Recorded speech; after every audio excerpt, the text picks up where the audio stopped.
Hello GCC, Kim 107, how are you doing? This is Chapter 6 on ocean acidification and acid rain. So coral reefs are dying all around the world. In fact, 25% of them are already dead. This is largely because of CO2, carbon dioxide emissions. The ocean is becoming warmer and more acidic with CO2 emissions.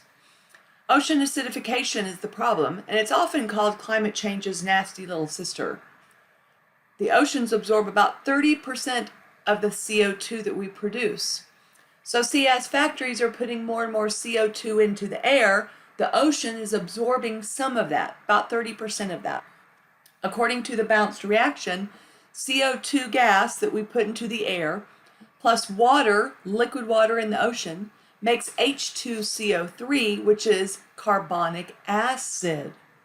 So the oceans are getting more acidic as long as we keep putting CO2 in the atmosphere. And again, remember, how do we put CO2 in the atmosphere? There are three main reasons. One, gasoline-powered automobiles and trucks, vehicles. Two, coal-burning power plants. And three, the meat industry. The meat industry is very CO2 intensive.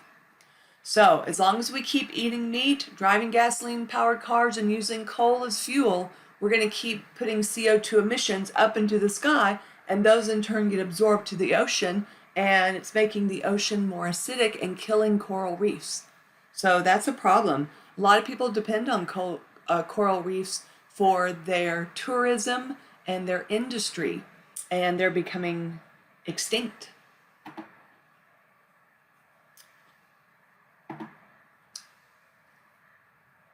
So I have an assignment for you this chapter. You'll turn it in on Canvas. You're going to research the Environmental Protection Agency's acid rain laws. You're going to write 15 facts down about the EPA's acid rain laws and the outcome of the laws. So effects and results. 15. So you're just going to turn in a piece of paper or type it in Canvas, a bulleted list of 15 facts about the EPA. So then after those 15 facts, I want you to write down your opinion on this program. Is it a good program of the EPA? Is it a bad program? Are they doing too much or maybe not enough? So it's going to need to be typed, and you'll submit it in Canvas. I'll have a place for you to submit it. At the very bottom, you need to provide your sources. You should consider health, economic, scientific, environmental, and political aspects of the EPA's acid rain laws. And the link is right there. epa.gov/airmarkets/acid-rain-program. Also, I normally wouldn't let you do this, but I will let you look up acid rain program on Wikipedia because it's brilliant. So you can use that as a starting source as well. So again, you can use the epa.gov link that's right there, and you can look up acid rain program on Wikipedia. Read about acid rain. Write 15 facts about the acid rain program, then your opinion.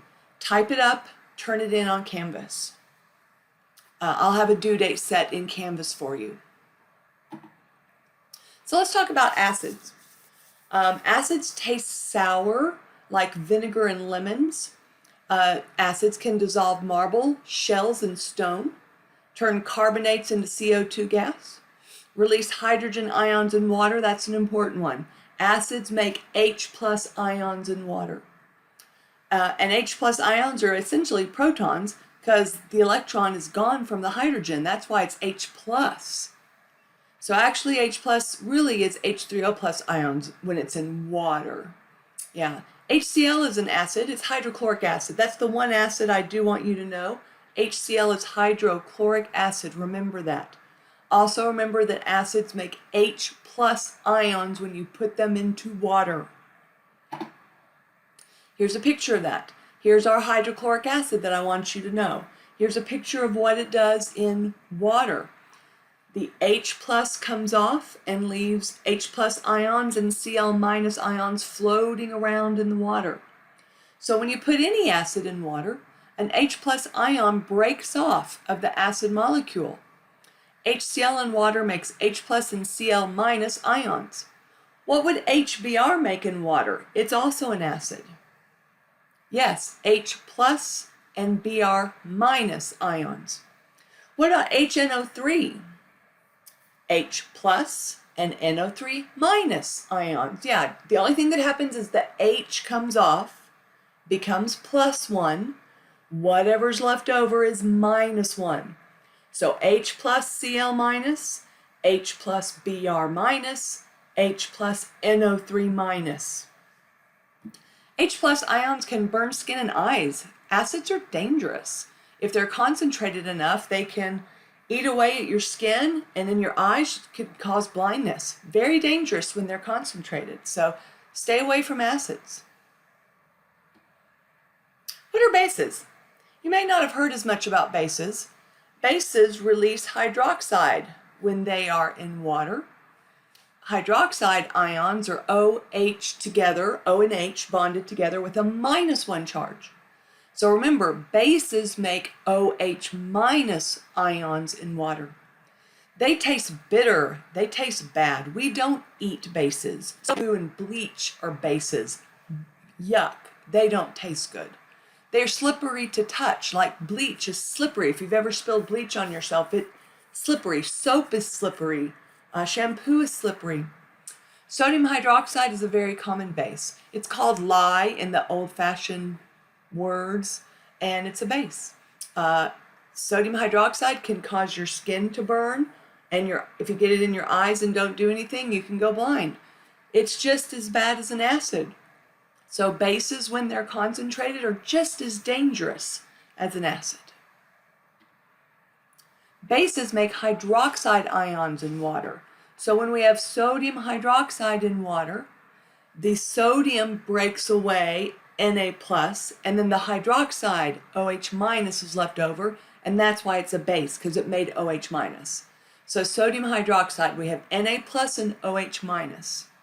So whenever you put a base in water and OH minus breaks away from the metal, that bond breaks.